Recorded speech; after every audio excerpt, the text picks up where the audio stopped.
Et bonjour à tous, c'est Olivier. Cette fois-ci, c'est une petite vidéo sur ce qu'on appelle un write-up sur un des challenges sur lesquels j'ai fait quelques exercices il y a la semaine dernière. Alors pourquoi cette vidéo? Parce qu'en fait j'en ai tourné une autre qui a pris 45 minutes et j'ai oublié d'enregistrer l'écran. Donc je me suis dit plutôt que de ne rien sortir avant de la refaire, je vais faire celle-là. Et ben c'est parti. Donc, le challenge s'appelle N1TP.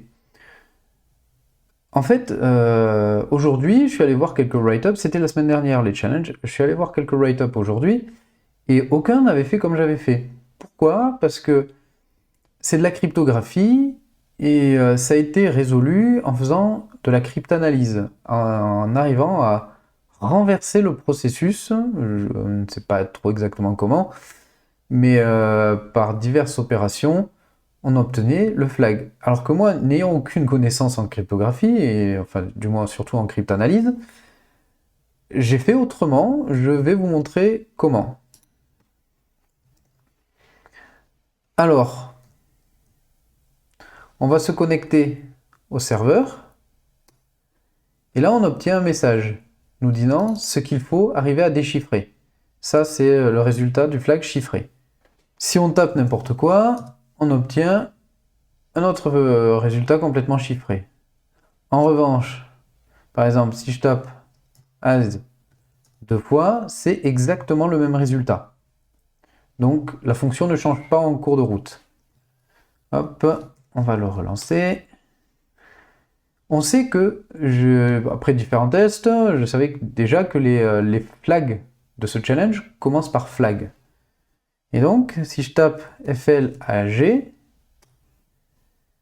on s'apercevait que le résultat de ce que je venais de chiffrer commence exactement par les mêmes caractères. CE, CE, 38, 38, 1D, 1D. Donc j'ai supposé que ça voulait dire flag. À partir de là, je me suis construit un petit dictionnaire contenant toutes les lettres en minuscules, tous les chiffres de 0 à 9, et les accolades, et je les ai essayés, je les ai balancés. Et donc, si, à un moment, quand je les envoie, je le compare à chaque fois avec le résultat qu'on doit obtenir après le chiffrement, si c'est pareil, c'est que j'ai trouvé le bon caractère, je passe au suivant, et ainsi de suite. Je vais vous montrer le code.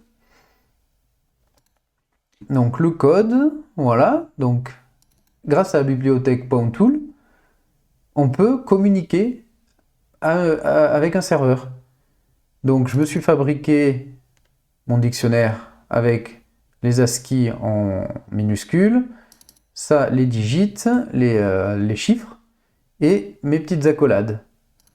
Mon new flag qui va recevoir la chaîne de caractères que je vais envoyer.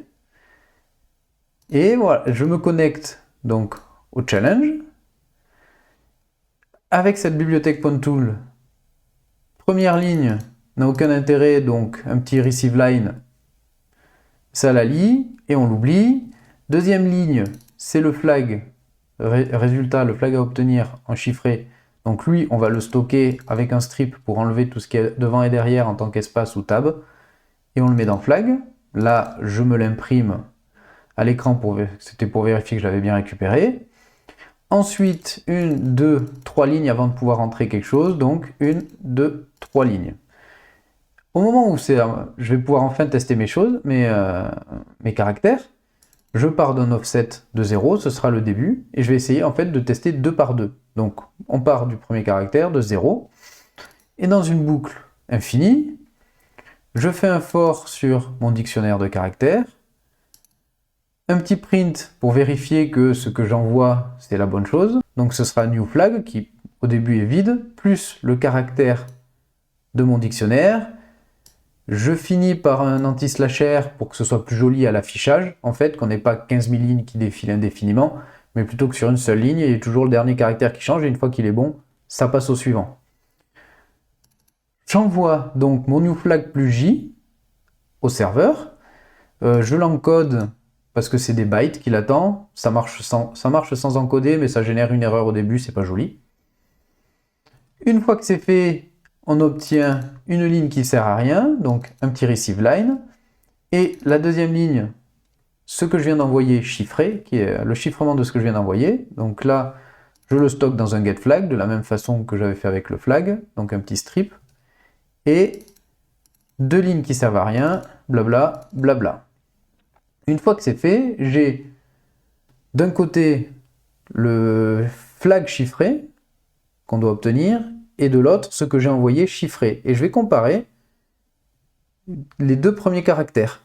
Donc, sur le flag les deux premiers caractères de offset à offset plus 2, comparé à ce que j'ai au chiffrement de ce que j'ai envoyé à offset jusqu'à offset plus 2.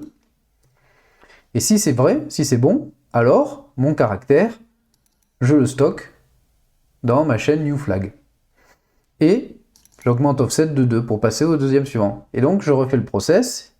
Une fois que c'est fait, je compare les deux caractères prochains, parce que je sais que les deux premiers sont bons, donc et ainsi de suite, et je fais ça jusqu'à la fin. Une fois que c'est fait, une fois que j'obtiens, je sais que dès que j'obtiens un accolade fermante, j'ai trouvé le flag, je l'affiche, parce que si je fais pas ça, mon print ici va se retrouver écrasé à cause du anti-slasher, et je coupe tout, parce que quand ça va s'arrêter, le serveur va me dire, ok, on ferme la connexion. Donc, voilà, on va le lancer, et vous allez voir ce que ça donne. Donc, on va, hop, il est ça, je vais zoomer un peu. Python 3 LNTP, et c'est parti. Et on peut voir que voilà, il fait défiler les caractères, dès qu'il trouve un bon, bim, il passe au suivant.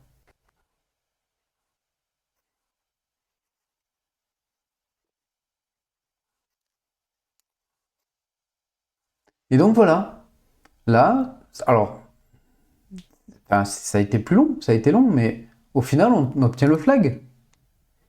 Ici, par exemple, si je le reteste là dans la connexion, voilà, on peut vérifier que c'est exactement le même. Et quand je l'ai mis dans le challenge, c'était bon.